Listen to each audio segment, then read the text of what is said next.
Hello, my name is Bindas Chetri, and this is my audiovisual presentation on political communication. Political communication is a subfield of communication and political science that is concerned with how information spreads and influences politics and policymakers, news medias, and citizens. Political communication forms the bedrock of politics.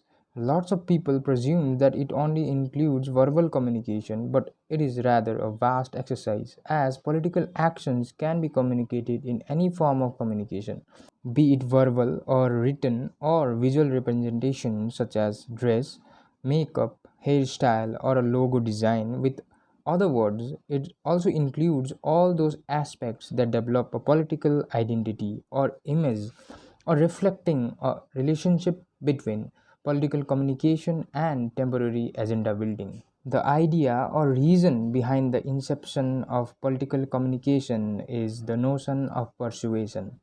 It has remained a defining theme of political communication. To achieve this goal, Greek philosopher Aristotle has traced three modes of persuasion: ethos, which is credibility, logos, which is logic, and pathos, which is emotion. These are the pathways to influence people to act in a certain desired way. Well, logos appeals to reason, the notion that we need to ban plastic in order to control global warming has its base on the idea of logos, while ethos appeals to the character of the person portraying an argument or credibility of an argument. On the contrary, pathos appeals to the emotions and sympathetic imaginations. While politicians across the world tend to manipulate this aspect of persuasion, they tend to tamper with people's emotion to garner support, as it seems to be the easiest modes of persuasion, as logic and credibility are sidelined in it.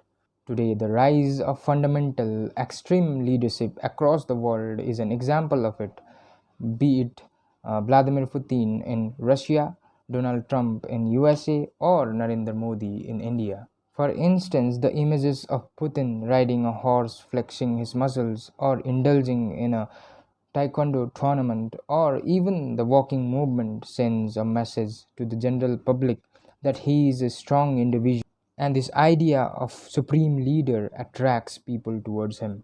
Same is true with Modi's persona in India. Here, unlike Putin, Modi uses religious identity to achieve the same. The notion that Modi is a brahmachari caters to public as a divine, infallible individual that has its roots on Hindu literature.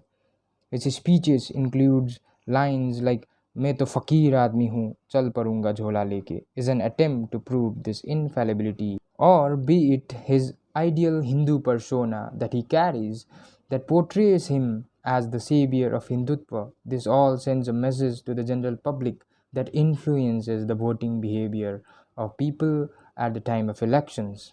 Well, if we see around the world throughout the human history, several individuals have been successful in persuading people through such modes of persuasion by using such emotional forces or the dynamism of their character. Be it European colonizers in Asia, Hitler in Germany, Mussolini in Italy, Saddam Hussein in Iraq, or Joseph Stalin in USSR.